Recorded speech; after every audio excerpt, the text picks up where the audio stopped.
Good morning, good afternoon, good evening, everyone. Welcome to iPass Online Review and Mentoring Academy. My name is John, and I'll be your host for tonight's Hope Talk. Here at iPass Hope Talk, our main goal is to spread awareness about the review program through your successful NCLEX journey. So, guys, grab your favorite comfy spot because today we're diving into a world of inspiration and victory. We're here to listen for your stories, heartbreaks, or anything in between. Instead, we're shining the spotlight on some real heroes who aced their NCLEX. So guys, no, picture this. Nasa isang malaking poster, nandun yung picture ninyo. Tapos ano magiging title ng poster ninyo? Pwede nating ilagay, Nerves of Steel. Nax.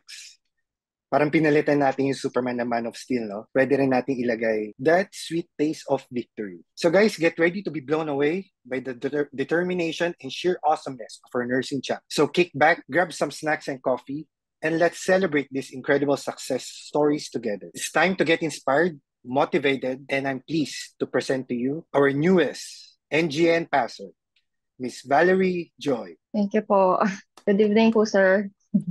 Hi, good evening, Miss Valerie. Kamusta po kayo Yes ngayon? po. Okay naman, bali po. Andito po ako sa Taiwan po. Nag-work po ako as nursing aide po. Gano'n na po Opo. kayo katagal dyan sa Taiwan? Halos po magti 12 years na po ako this year. Bali, Hmm. ko na po siya, i-end contract ko na po siya. Mag-isa lang po ba kayo dyan sa Taiwan? Opo, may mga kasama po akong mga Pilipino rin po nating manggagawa. That's good to know po. Para meron din po tayong support system, no? Lalo na isa rin po akong Opo. OFW. Mas maganda rin po na meron Mm. tayong nakakasama o makikiramay sa mga kapwa nating Pilipino. So Ma'am Valerie, we wanted to know more about when did you finish your nursing school? Po, way back 2010 pa po siya. Batchmate. Matagal-tagal na rin po. Matagal-tagal na din po pala, no? So when did you enroll Opo. in the review program? Last year po ng May. Nag-take lang po ako ng January. So fresh pa po sa inyo, no? Ano po yung pakiramdam nung Mhm. nalaman niyo yung resulta? Wala, parang talaga nung nalaman ko yung resulta, parang hindi ako makapaniwala kasi nung after ng exam parang nalungkot ako kasi parang pakiramdam ko hindi ako papasa. Kasi siya parang nung after ng examination, nung nag-stop siya ng 85, hindi ko alam kung sasaya ba ako na nag-stop siya ng 85 or malulungkot ba ako kasi naisip ko na pwede rin akong mag-fail dahil 85 siya nag-stop. Ganun. Parang hindi ako confident na papasa ako. Ganun. Ganun yung Hmm. pakiramdam ko. So, kaya nung natapos yung exam, parang wala, tulala akong naglalakad lang dun sa kalsada ng Manila.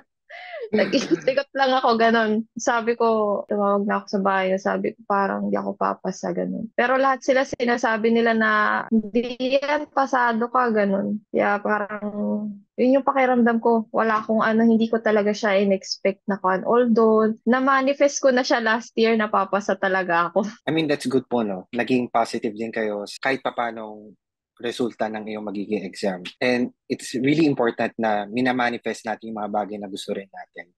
Tingnan mo naman po ang nangyari. Mm-mm. Pumasa po kayo, di ba? Opo. Ma'am, which cycle po kayo nag-enroll? Or you belong to? Cycle, 10 po. Cycle 10. Mga around, ano yan, Opo. no? Mga June, July last year. Tama ba? May po Around kami. May. May po yung cycle 10 po. Opo. So, Miss Valerie, can you walk us through your study? How did you prepare for your exam? Actually po, ako po kasi is po ako, OFW po ako dito sa Taiwan.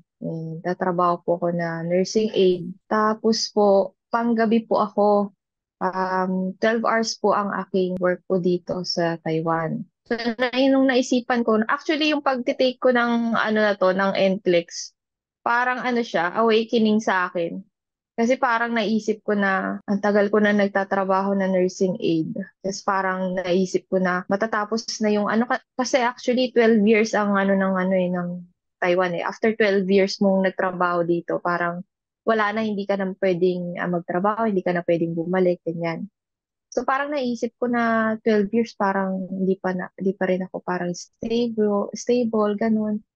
Kumbaga, hindi ako ganun pa ka-secure yung ko, kumbaga yung hindi ko pa na yung sarili ko na secure na ako na okay na mapaprovide ko na yun sa pamilya ko, ganun. So, yun. Tapos, sakto yung mga kaibigan ko na inano nila ako na, uy, paano ano kaya mag-take tayo ng NCLEX tayo, bal, sabi nila. Tapos, ako naman, parang iniisip ko, mag-a-abroad na naman, ganun. Tapos, ako lang ulit mag-isa. Parang naisip ko, parang ayoko na, ganun. Pero dahil na-audio-kan ako ng mga kaibigan ko, so, parang napaisip ko na, sige nga, mag-take nga ako. Actually, yung mga kaibigan ko na yun, ako lang yung unang nag-take. Sila, hindi pa sila nag-take. So, ganun ang nangyari kasi parang maganda yung schedule ko, maganda yung area ko. So, yun, nung kumuha ko ng review, medyo naging okay siya ng May, June, ganyan. Pero nung July na siya, napalitan yung sked ko. Naging reliever ako ng panggabi. So, ibig sabihin, iikot ako sa lahat ng floor. So, magiging malaking adjustment yun para sa akin kasi 5 years na ako sa isang area. Naisip ko na parang mahirapan ata akong mag-review na nun kasi pagod sa ibang area. So, ayun, awa naman ng Diyos na kahit na kaya naman siya. Kasi although mahirap siya kasi syempre puyat ka na tapos habang nag-work, sinisingit mo yung pagre-review mo na kahit basa-basa lang. Pag break time, basa ka. Tapos pag matutulog ka na 1 hour or 30 minutes. Parang yan nung nag-start ako ng May, June, July, August, ganyan. Parang medyo pa ako.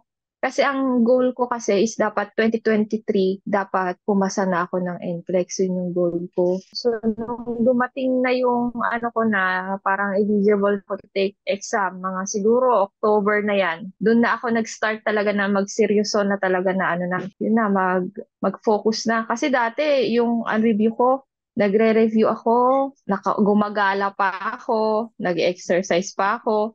Tapos nagagawa ko pa lahat, nakakaluto, nakakapag ako sa mga kaibigan ko, ganyan, lahat-lahat yan. Pero nung time na talaga na meron na, tapos na rin ako sa questionnaires, yung Q&A, sabi ko parang hindi na ata kaya, parang dapat pala pagka-out ko, diretso na agad na mag-Q&A na ako, ganun. So parang na-hassle na ako sa mga sa nangyayari sa buhay ko kasi syempre pagod ka sa duty tapos kailangan mo, iniisip mo, kailangan pumasa, kailangan ngayong taon ka dapat na pumasa bal. Yung parang kinakausap mo yung sarili mo. Tapos pagka off mo, di ba dapat pag off mo, dapat magre-review ka na? Sa akin hindi. Gumagala pa. Talagang parang nag-enjoy pa rin ako. So pag bumabalik ako na ng dorm, doon magre-review pa rin naman ako after kasi niisip ko, bal, umala ka ngayon, dapat mag-review ko. Ganon. So, ganon yung nangyayari sa akin. Tapos, nung malapit na ang malapit ng December, mga November yun, naisip ko, kailangan ko talagang umuwi. Kasi hindi pwede na hindi ako naka-focus sa sa exam ko, sa pag Q&A ba. Although kasi yung mga yung sa world map, na ko na siya. Baga parang naulit-ulit ko na yun ng ilang months eh. Kaya sabi ko sa sarili ko, dapat talaga yung Q&A, maano ko na siya. Kumbaga makafocus ako. Kasi hindi ko siya napofocus parang siguro sa isang araw. Siyempre dahil puyat ka, yung isip mo, hindi ka makafocus, yung mga scores mo rin mabababa. So, yun ang ginawa ko. Uwi ako. Nagkaroon din ng problema dahil ayaw nilang pumayag na parang 2 months ako na uuwi. Tapos, yun, nagpray ako sa Panginoon na sana matupad. Ang prayer ko dati, hindi sana eh. Nung nagsisimba ako dati, ang prayer ko sa Kanya, kumbaga ang kanta is, Thank you, Lord, ganyan. Lord, thank you kasi napayagan na ako, ganun. Kasi alam ko nilaan niyo po ito para sa akin. Yun yung dasal ko. And true enough, after kahit nagka-problema dahil hindi ako pinayagan, napayagan naman ako. Pero 1 month lang siya ng December. December parang second week na ng December yun eh. Kaya sabi ko parang kung magpapaschedule ako ng last week of December, parang kulang yung time na makafocus ako ng Q&A. So, ang nangyari, naging January 5.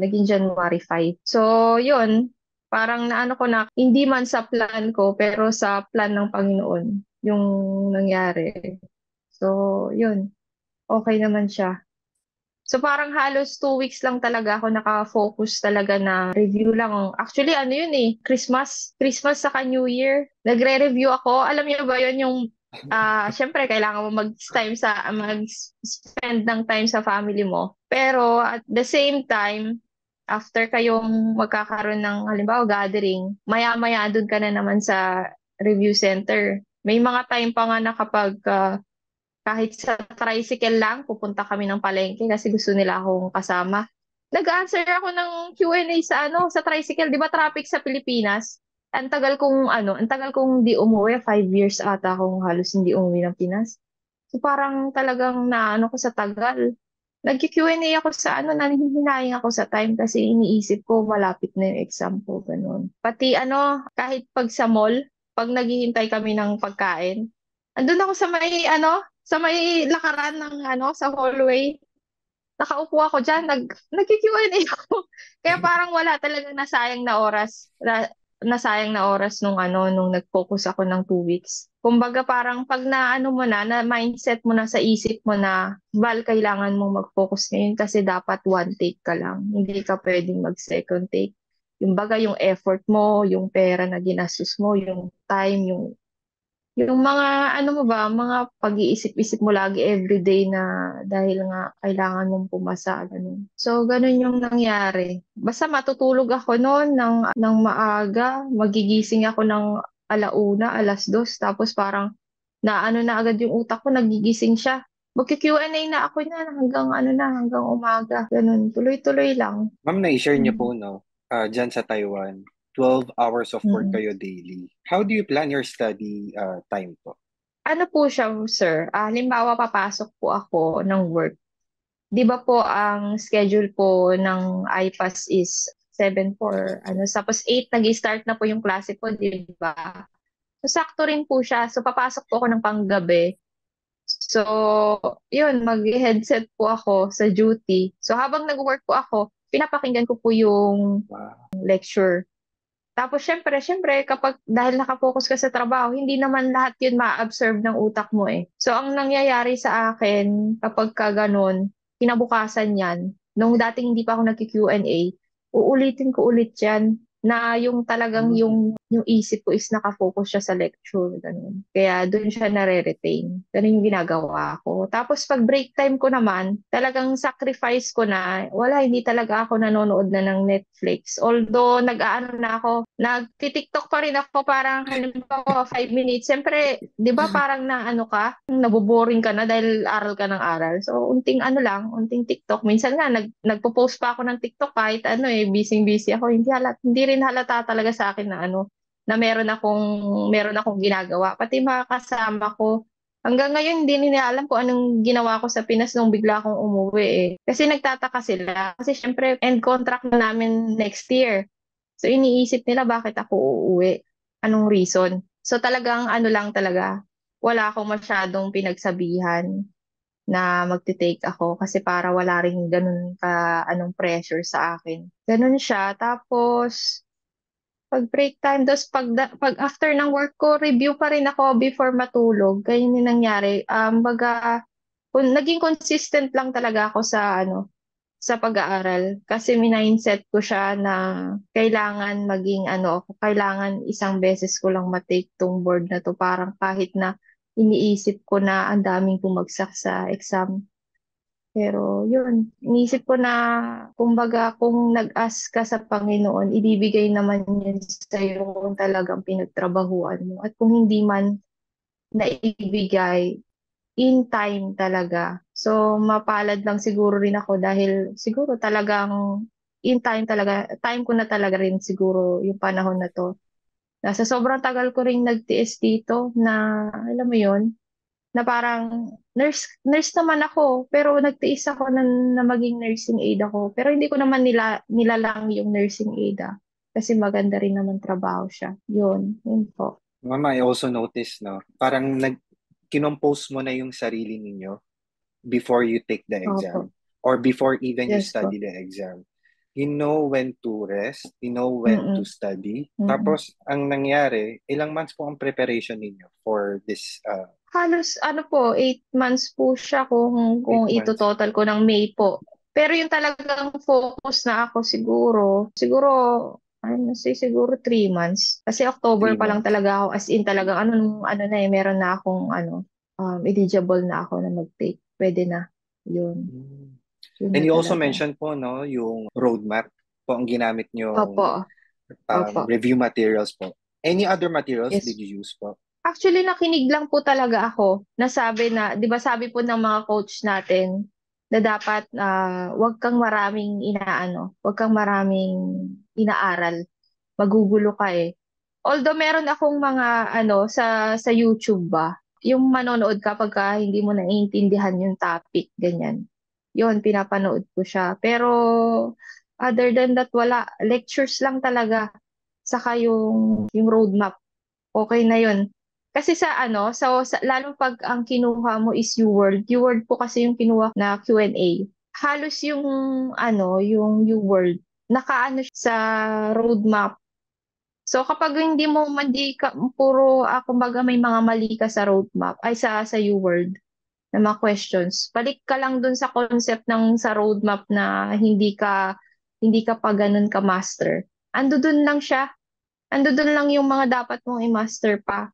So, sa tingin ko, roadmap saka yung word saka iPass, okay na po yun. Thank you Mm. for that, ma'am. And it's really a Yes true po. testament po, no? I also Opo. used iPass review materials only without buying any books. And I also Opo. mentioned before to some of my classmates and coaches that iPass review materials are more than enough for you to pass the exam. Totoo po. Totoo po Grabe, yun. di ba? Kompletong talaga po siya. Opo. Sulit po talaga siya. Tapos yung mga Wala na po lecture akong pa natin, di ba? Mga lecturers po natin, napaka-generous po ng binibigay nilang Mm, information sa atin.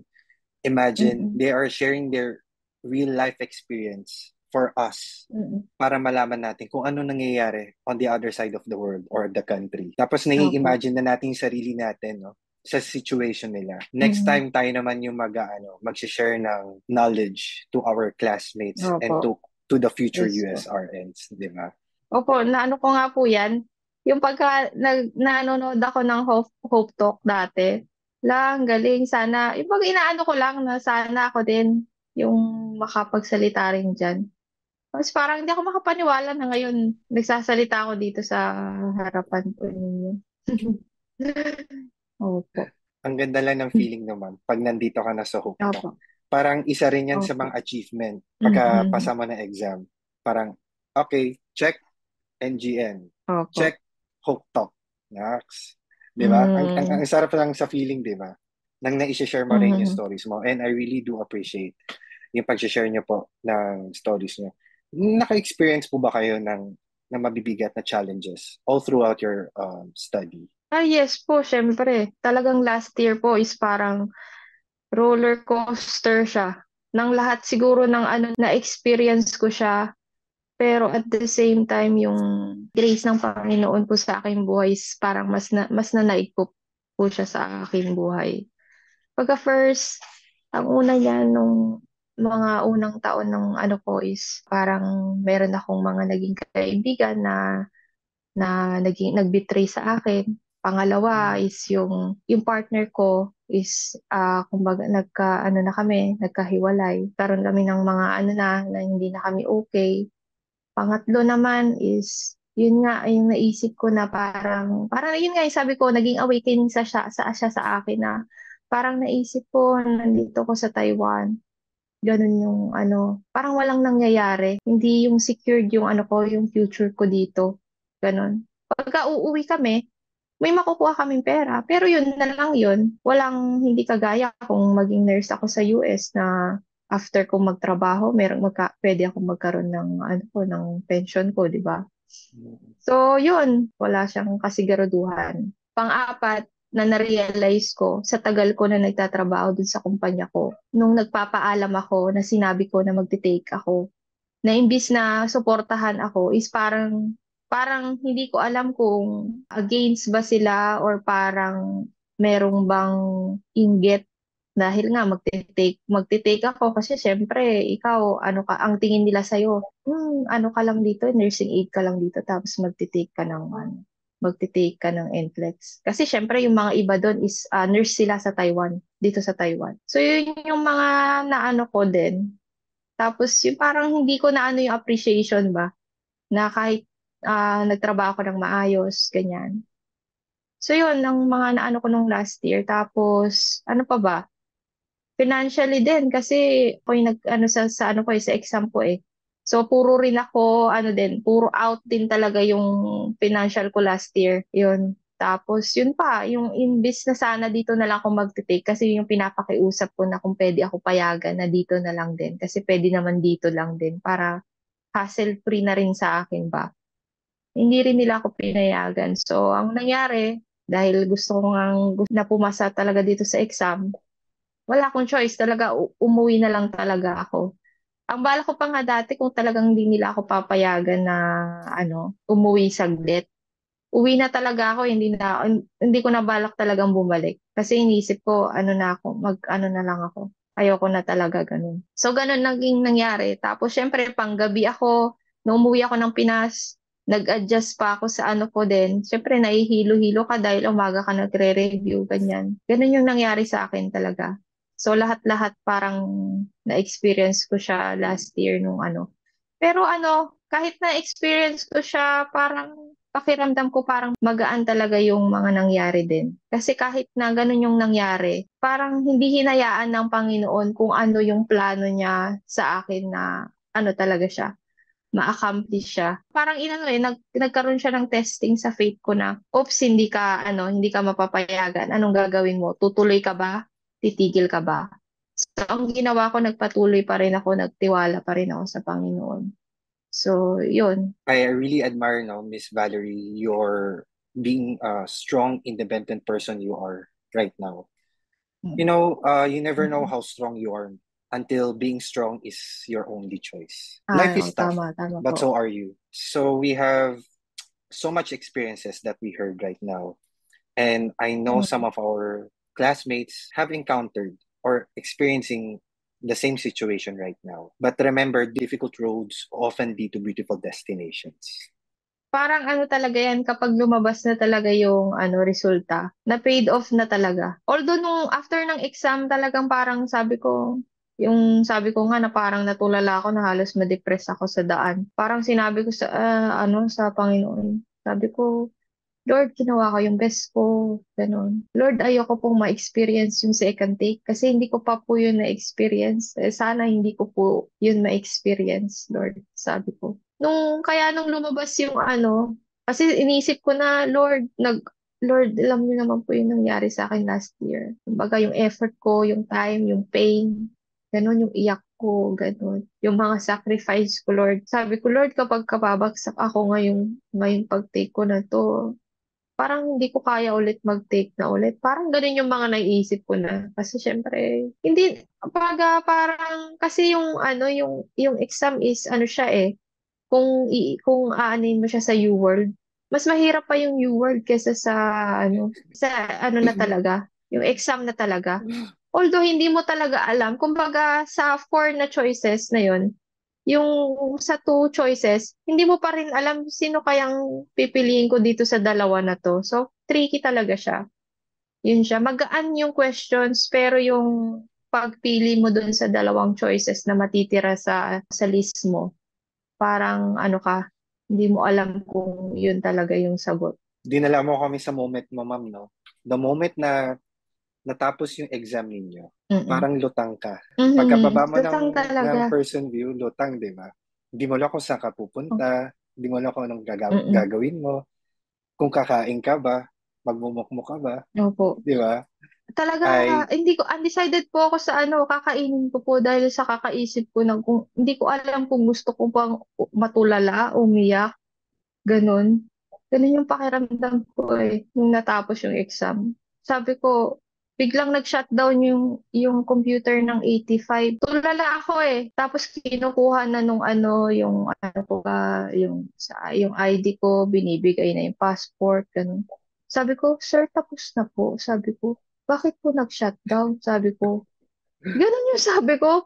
Tapos sabi ko, ma'am, tapos na po, ma'am, sabi ganun. Tapos yung paglabas ko, sabi nung ano, wala, ma'am, sabi ko, nag-stop na siya ng 85. Hindi ko alam kung pasado ako. Sabi ko, ba't ka nalulungkot? Lahat nga nagsasabi na gusto nila mag-stop ng 85. Sabi nung staff dun sa labas sa person's view. Wala, ma'am, kasi syempre, di ba, pag 85, baka pwede rin bumagsak yun.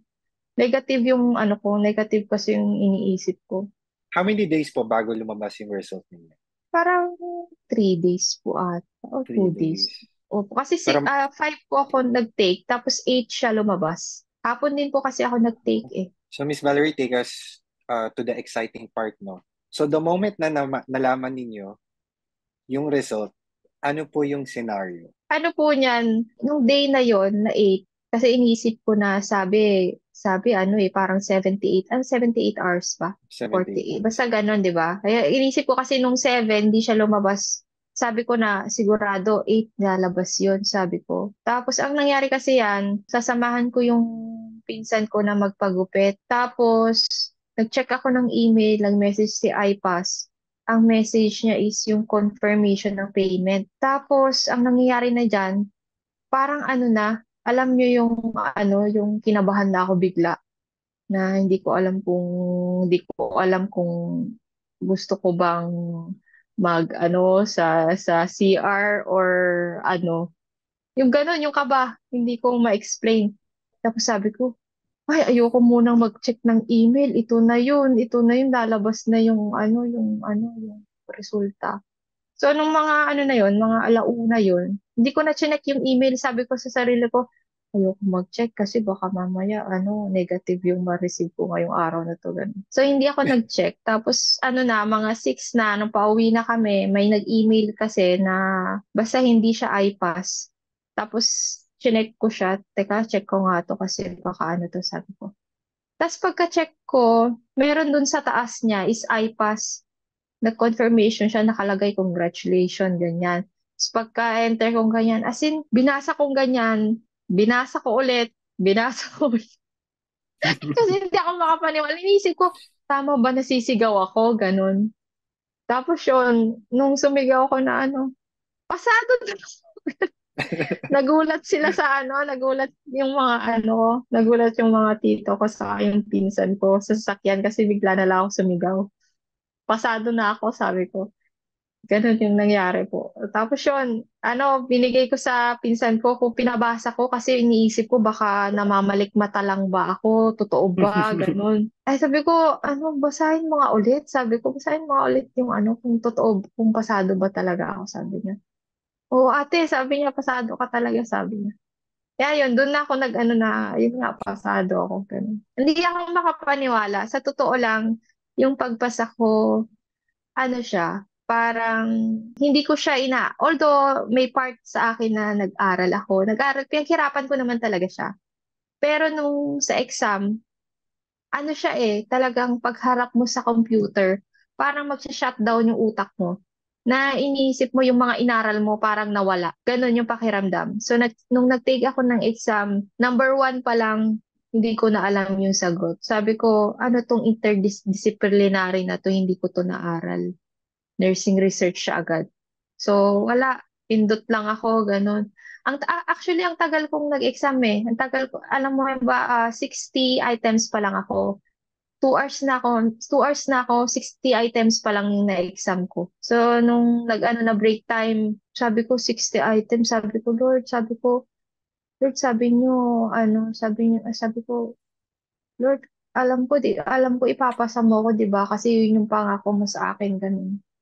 Ganun na yung ko, sabi ko parang hindi ko ata kayang mag-stop ng 85, Lord, sabi ko. Sabi kong ganyan, okay lang Lord kahit hindi 85, kahit mag 100 na ako, 100 plus na ako basta pumasa ako. Yun na yung goal ko. So nung nag-start na ulit ng yung pa ng 60 na. 61, ganyan, 62. Basta dahan-dahan ko siya. Actually, ang tagal ko talaga nag-exam. Pero nung ano na, binilisan ko na kasi inisip ko kung mag-100 plus ako dito, kulang na yung time ko, ganun. So, nag-83 siya, 84, ganun. Tapos 85. In-expect ko na talaga na mag-86 kasi. So, kaya nung nag-85, na-shock talaga ako na nag-shutdown siya. So parang ano talaga siya, parang sa akin yung pagpasa ko is ano siya, ano ko siya sa Panginoon na it's not me. Hindi yun dahil lang sa akin, kundi dahil rin sa Panginoon. Dahil kumbaga binigay niya yun sa akin na hinayaan niya ako na makapasa. Kaya yung sinasabi na, uy, Bal, ang galing mo, nakapasa ka doon dahil bumabagsak doon. Hindi ko siya tinitake na, oo, magaling ako. Ano ko yun, kayang-kaya ko yun. Hindi ko siya inaano. Sinasabi ko lagi na, ano yun, kung hindi dahil sa Panginoon yun, hindi ako makakapasa. Kasi yun na lang yung pag-upo ko na lang doon, na nag-shutdown ako na hindi ko alam yung mga sagot. Hindi ko talaga in-expect na papasa ako. Yun yung ano ko. Alam ko lang talaga, nag-aral lang ako ng consistently na talagang nag-focus lang talaga ako sa goal ko na makapasa. Yun lang. Saka yun, dasal talaga sa faith. Faith sa Lord ba? Thank you for sharing your wonderful story po, Ma'am Valerie. And we would like to call on Sir Mark, no? Later on. I want to ask you last one question, Ma'am Valerie. How did iPass review program help you in your success? Sa tingin ko dun sa ano na lang, sa wala akong masabi sa ano sa lectures eh. Kasi talagang kapag nag-ano ka na ng Q&A, halos lahat ng lectures nandoon siya. Nandoon lahat din ng sagot, pati yung roadmap, nandoon lang din siya kung talagang aaralin mo siya. So, wala akong masabi sa iPass kahit sa processing ng mga documents. Nagre-respond sila ng mabilis lang din. So, kumbaga, sulit talaga yung pagpili ko sa iPass na way para makapasa sa NCLEX. Thank you so much po, Ma'am Valerie, for sharing with us with that. And we have Ma'am Rachel Olivar with us right now.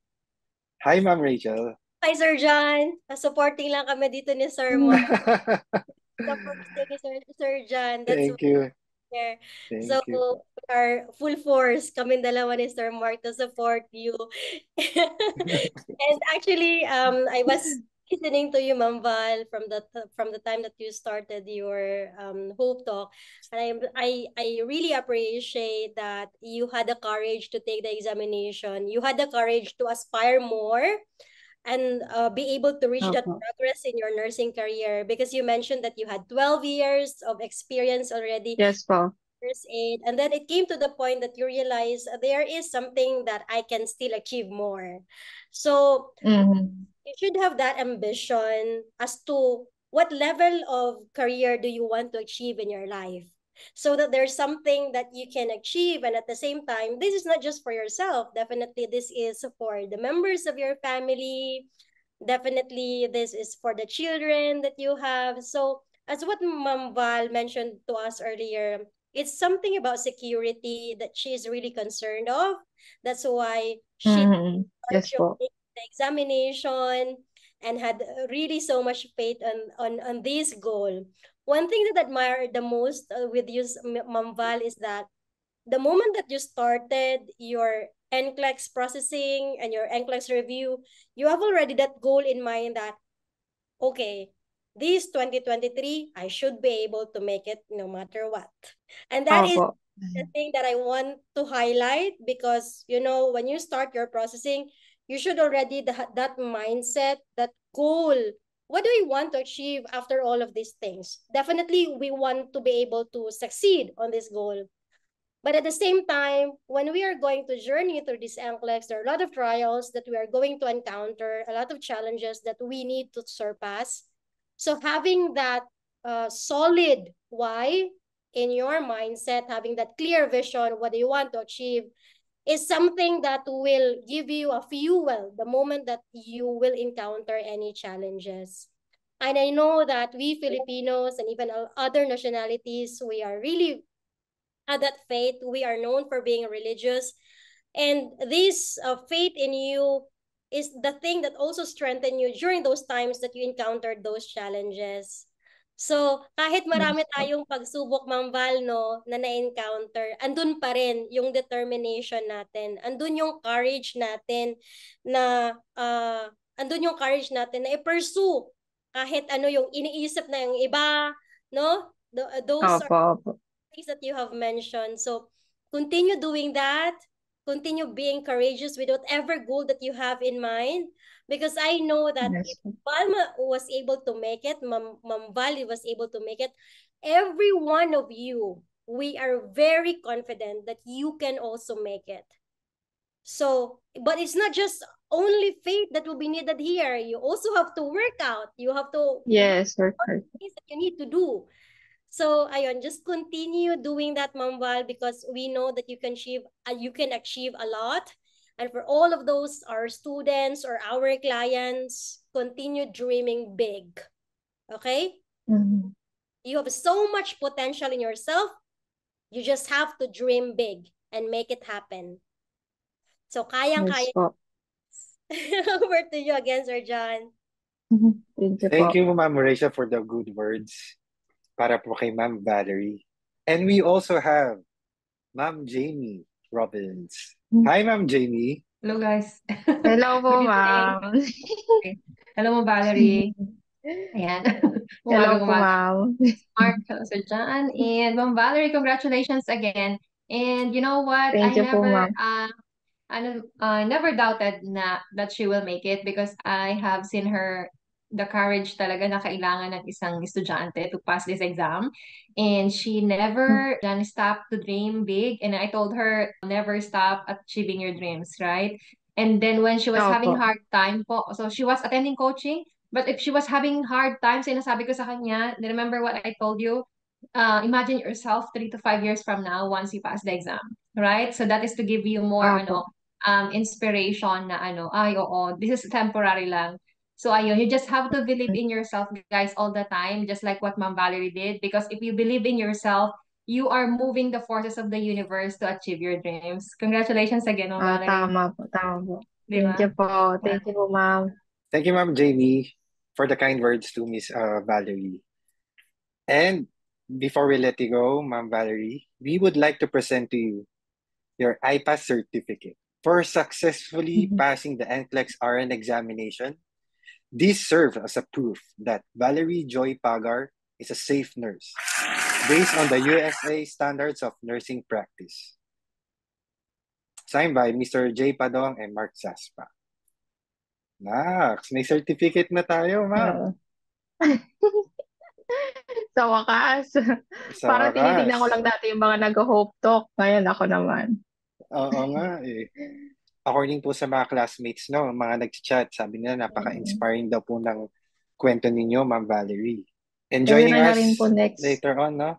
Opo. Oh, sila na rin po ang next. Yes, tama po yan. Sir Ryan, we have Ma'am Valerie. Hi, Sir Ryan. Ako po yung sina-shoutout niyo po lagi. Sumisingit ako lagi sa shoutout. Hi, ma'am. Congratulations and thank you so much for sharing. Hi, sir. Nice to meet you po. Pa-shoutout po ng live. Okay. Anong pangalan mo sa ma'am? During the live. Nasa shoutout niya ako lagi, sir. Ako lagi nag-aano rin dati kahit hindi ako nakakatabang sagot. Sumasama ako sa shoutout. That means, guys, that yeah, you have to continue. Thank you for sharing your journey, ma'am. That means that no matter what obstacles that come your way, just cling on to God. Just cling on to God because Yes of po. course God is always there to help us. Kumbaga kung yung mga ano natin, yung mga challenges in life natin, spices po 'yon para sweeter ang victory talaga. Like Ma'am Valerie. Tama. Valerie, yes po, tama. So if you will reach your success, guys, it's very, very sweet. If ever, of course, nandiyan talaga. You have to expect those challenges along the way. So good luck and God bless you in your next journey, Ma'am Valerie. Thank you so much, Ma'am Valerie. Thank You you are po. really inspiring most of our students here. Thank you, guys. Back to you, Sir John. Thank you, Sir Ryan, to Ma'am Valerie. Thank you po for this time. Yes po. in sharing your wonderful stories. Any last advice for our classmates who will take their NCLEX exam? Ang advice ko lang is, be consistent. Yun nga, maging firm kayo kung ano talaga yung gusto nyo. Kung ano yung gusto nyo, yun talaga yung idasal ninyo.